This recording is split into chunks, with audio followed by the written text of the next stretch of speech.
the ever-changing portrait of Widow Halloway. In the heart of the old Appalachian foothills, there's a house that stands alone, surrounded by nothing but deep woods and the whispers of forgotten times. It's the kind of place that keeps to itself, hidden, waiting for the right person to come along. The locals will tell you it's haunted. Others claim it's cursed. And some, who know a little too much, will warn you not to even look at it too long. But the story, that's a tale you might just want to hear. It all started with a painting, one that sits in the parlor of the old Halloway house, a house that had been abandoned for nearly 100 years. The painting was of a woman, a widow, who had lived in the house long before the land had been forsaken by the townspeople. Her name was Margaret Halloway, and she was the last of the Halloway family. Margaret was a quiet woman, always seen in the company of her late husband's shadow, her face pale and sullen, never a smile or a word too loud. The townsfolk spoke of her with an odd kind of reverence, whispering about her isolation, about how she kept to herself after her husband's passing. They said she was haunted by his spirit, by the grief of his death that clung to her like the dust in the corners of the house. One day, when the summer sun was hanging low in the sky, Margaret commissioned a portrait of herself to be painted, a request made on the eve of the 3rd anniversary of her husband's passing. They say she sat still for the artist for days on end, never once flinching. When the painting was finished, it was nothing short of magnificent. The artist had captured Margaret's likeness perfectly, her long, flowing dark hair, her sorrowful brown eyes, and the delicate curve of her lips. But there was something odd about the portrait, something no one could quite place. The way her eyes seemed to follow you no matter where you stood, how the edges of her gown seemed to move, like a breeze was always stirring her dress, even in the stillness of the room. No one thought much of it at first. But then, when Margaret was found dead, alone in the parlor with the painting hanging above her, the house began to change. At first, it was little things. The portrait, once hung perfectly still, began to shift. A few whispers floated through the town, of someone seeing the woman in the painting blink. Others swore the once still portrait seemed to be moving. Her eyes, always sorrowful, would seem to change, as though her expression was shifting ever so slightly, no longer just a painting but a living thing. The people in the town began to avoid the Halloway house. They spoke of Margaret's spirit walking the halls at night, her footsteps soft but heavy with grief. But it wasn't just her spirit they feared, it was the painting. Some say it was cursed, others said it was something darker, something more sinister that had latched itself onto the very walls of that place. But the legend of the painting didn't stop there. A few brave, or foolish, townsfolk ventured into the house after Margaret's death. They said the moment they stepped into the parlor, the air grew thick with cold. The house seemed to pulse with a life of its own, the painting of Margaret hanging above the fireplace, always watching, always shifting. It was a young man named Samuel, a traveler who had heard of the painting's strange powers, who decided to visit the Halloway house one cold October evening. He was drawn to the stories, the mystery, and above all, the allure of the widow's portrait. Samuel had heard the tale, and like so many before him, he felt the pull of curiosity gnawing at his chest. What could possibly make a painting come to life? What could make a woman's grief so powerful, so lasting, that it could survive beyond her death? On that evening, as the wind howled through the trees and the air was thick with the smell of impending rain, Samuel entered the house. The front door creaked on its hinges as he pushed it open. Inside, dust and silence hung heavy in the air. The grand staircase loomed ahead of him, and beyond that, the parlor. He stepped softly, as though not to disturb the very air itself. When he entered the parlor, he was struck by the stillness of it all. The room was almost untouched, as though the time that had passed since Margaret's death had stood still. And there it was, her portrait, still hanging in its place above the fireplace. Samuel's breath caught in his throat as he gazed upon it. Margaret's sorrowful eyes followed him. Her lips, once painted with such precision, now appeared to tremble as if she were about to speak. He stepped closer, his pulse quickening as the temperature seemed to drop in the room, the shadows growing longer with the fading light outside. For a moment, Samuel could have sworn he saw her eyes shift, just the slightest flicker, a movement that he couldn't explain. He blinked, but it was gone. He shook his head, chalking it up to the eerie stillness of the house. But then the room grew colder. The candlelight flickered and dimmed. And that's when he heard it, soft at first, a low murmur like the whisper of a woman's voice, barely a breath but unmistakably real. Samuel stepped back, eyes wide, his body frozen in place. The whisper came again, closer this time. "Samuel?" His heart raced as he scanned the room, but there was no one there, only the portrait, still hanging on the wall, the woman's eyes now filled with something more than sorrow. There was a fire in them, an anger that seemed to flicker behind the surface of the painting. "Samuel, come closer." The voice called to him again, its tone softer, more insistent. He hesitated, but the pull was undeniable. His legs moved on their own, his body carried by the strange force emanating from the painting. As he stepped closer, the temperature dropped even further. He reached out, his fingertips brushing the cold frame of the portrait. And that's when it happened. The painting shifted. The woman's face changed, no longer just a portrait but something living. Her lips parted and a whisper filled the room. "Why did you come here, Samuel? Do you seek to take my place?" The shadows in the room grew long, wrapping around Samuel, curling around his body like hands. His vision blurred. He tried to pull away, but his feet were stuck, his body frozen. Margaret's eyes were no longer sorrowful, they were hungry. In that moment, Samuel understood. The painting wasn't just a piece of art, it was a vessel. It held something far darker, far older than grief. Margaret's sorrow had become a curse, one that clung to the house, to the painting, to anyone foolish enough to come near it. He tried to scream, but no sound escaped. His body felt as though it were being pulled into the frame itself, as though Margaret were taking him inside the painting, trapping him forever in the portrait. And that was the last time anyone saw Samuel. The price of curiosity. When Samuel didn't return to the town, people started to whisper. The legend of the Holloway house and its cursed painting grew stronger, fed by the mysterious disappearance of the young traveler. They said the painting was alive and it was hungry for more. Some of the braver souls in the village went to the house, hoping to uncover the truth, but none of them came back with answers. They returned only with stories, half-whispers, and dread in their eyes.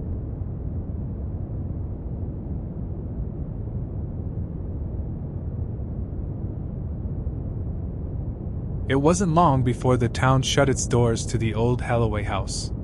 It became a place of taboo, a forbidden space where even the bravest of the locals dared not wander.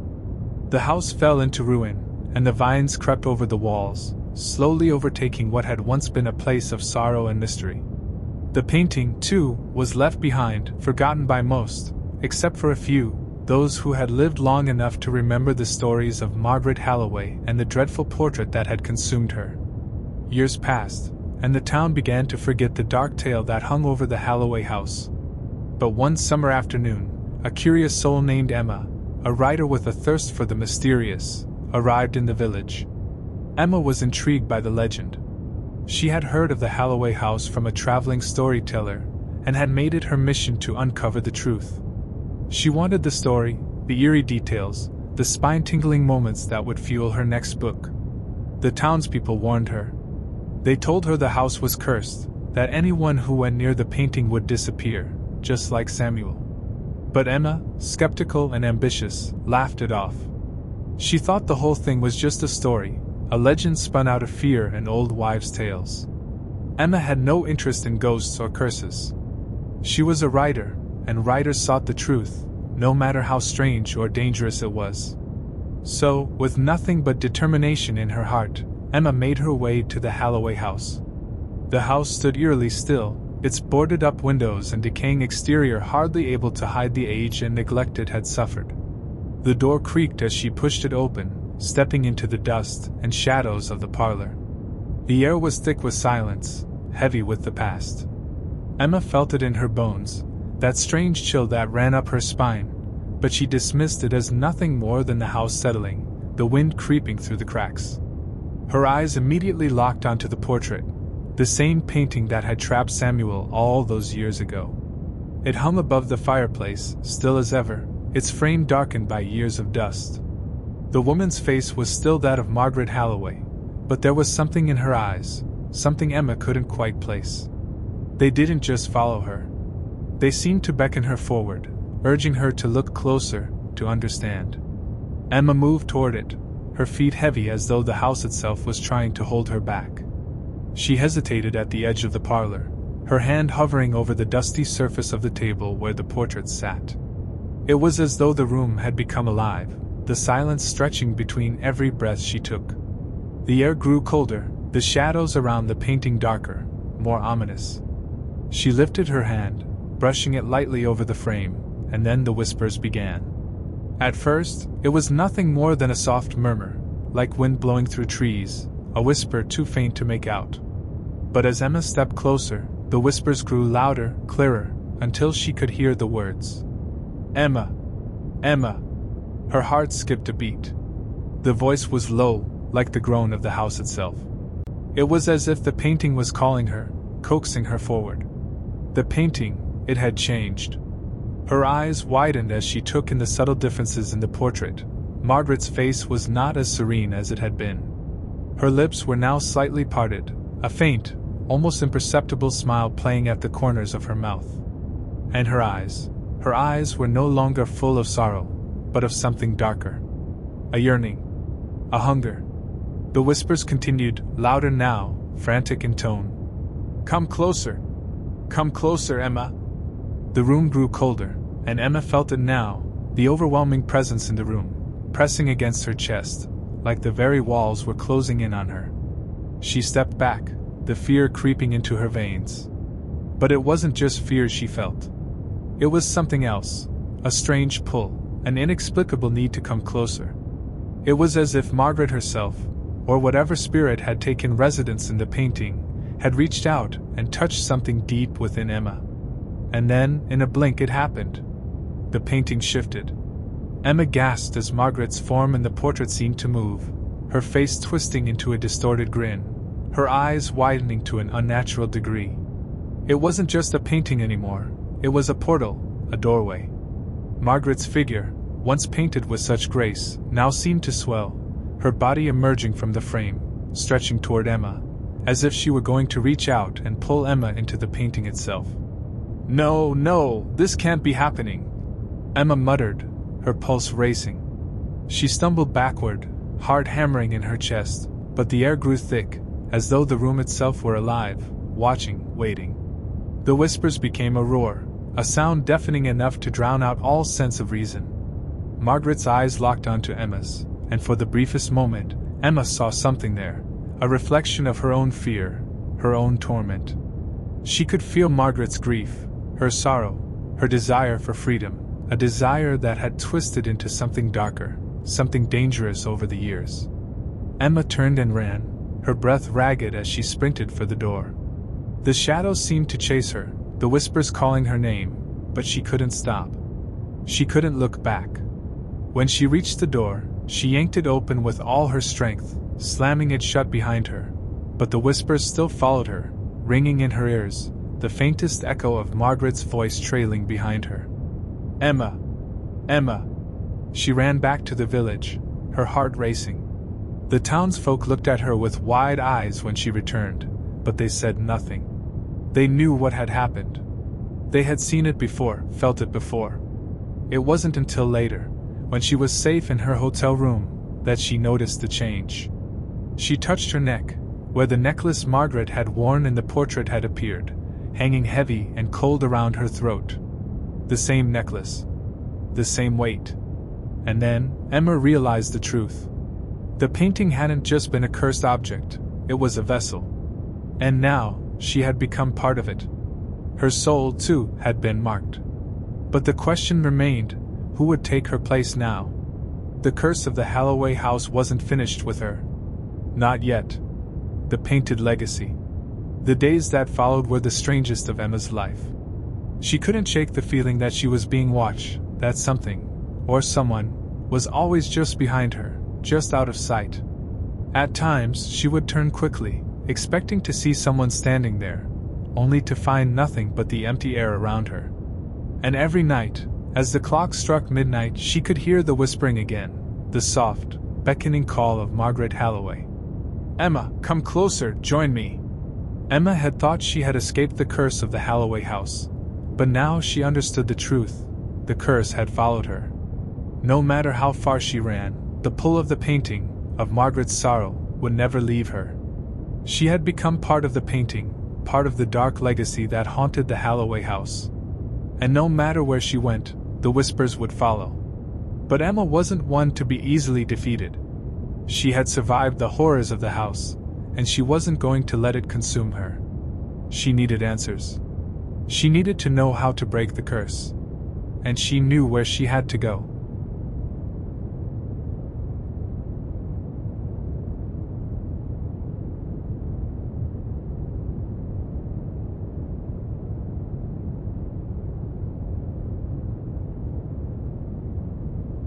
That night, she packed a bag and made her way back to the Halloway house. The villagers watched her as she passed, their eyes filled with pity and fear. They knew what she was doing. They knew the danger. But they didn't stop her. Perhaps they understood, too, that Emma had already been claimed. The Halloway house stood as it always had, but the air was different this time, thicker, colder. The whispers in Emma's mind grew louder, more insistent. She stepped through the threshold of the door, and the temperature dropped instantly, her breath fogging in front of her. The parlor was just as it had been the first time she entered, but the air was heavier now, the shadows deeper. The painting hung above the fireplace, and Emma felt the urge to look at it again. But this time, she knew what she would see. She knew the price of looking too long. Her eyes locked with Margaret's in the portrait, and for a moment, Emma thought she saw something different in the widow's face. The sorrow was still there, yes, but now there was something more, a sense of desperation, a plea for escape. Margaret's eyes seemed to say it all, as if the painting was no longer just an image, but a prison. And Emma was now its prisoner. Her hand instinctively reached up to the necklace around her neck, the weight of it pressing down on her chest. She could feel the cold, ancient energy radiating from the painting, seeping into her very bones. It was as though the portrait was alive, breathing with the same life that pulsed in her veins. "Emma," the voice whispered once more, soft and pleading. "You must join me. You belong here now." Emma took a step forward, unable to stop herself. She had to see it through, had to understand the curse fully. As she moved closer to the painting, the room began to distort. The edges of her vision blurred, the shadows twisting in unnatural shapes. The floor beneath her feet seemed to shift and groan, as if the house itself was alive with something dark and ancient. Suddenly, the ground beneath her buckled, and she stumbled, falling to her knees. The shadows stretched toward her, long fingers of darkness that reached out to claim her. Her breath caught in her throat as she looked up at the portrait one final time. Margaret's face, once serene and sorrowful, was now twisted in a grimace. Her eyes had become wide with hunger, with rage, and the corners of her mouth curled into a smile that promised nothing but despair. And then, the whispers turned to screams. Emma tried to stand, but the shadows wrapped around her, holding her in place, pulling her toward the painting. She could feel the coldness seep into her body, the heavy, suffocating darkness pressing against her chest. The whispers had become a deafening cacophony, the voices of the lost souls trapped within the house, the echoes of those who had fallen before her. "You cannot escape," the voice of Margaret said, now a low, haunting growl. "None of us can escape. Not while the painting lives. Not while I still remain." Terror gripped Emma as the painting seemed to come alive, the image of Margaret moving beyond its frame, her figure stretching outward, reaching for Emma's soul. The very walls of the house seemed to shudder as the curse claimed her. Emma's heart raced, her breath coming in shallow gasps as she struggled to free herself from the tightening grip of the shadows. But there was no escape. There never had been. Emma realized with sickening clarity that the painting was more than just a painting. It was a prison, a vessel of sorrow and rage that had consumed the souls of anyone foolish enough to enter its grasp. The curse was not just tied to the house, or to Margaret. It was bound to the painting itself, passed down through generations, taking each soul who came too close. And now, it was Emma's turn. With one last, desperate cry, Emma reached for the painting, her fingers brushing the cold, hard surface of the frame. But the moment she touched it, everything went dark. When she woke, it was as though nothing had changed. The painting was still there, hanging above the fireplace, its dark eyes staring back at her with the same haunting gaze. But Emma knew now, she was not free. She was part of it, bound forever to the cursed portrait. Her reflection was no longer her own, but that of Margaret Halloway, trapped in the painting forever. And in the days that followed, the village would speak of her in hushed tones. They would say that Emma had joined the others, that she had become part of the painting, part of the curse. No one would ever go near the Halloway house again, for fear of what might happen if they did. And yet, the legend lived on, because the painting never stopped changing.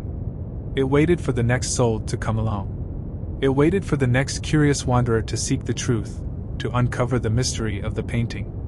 And when they did, it would change again. Just like it always had. Just like it always would.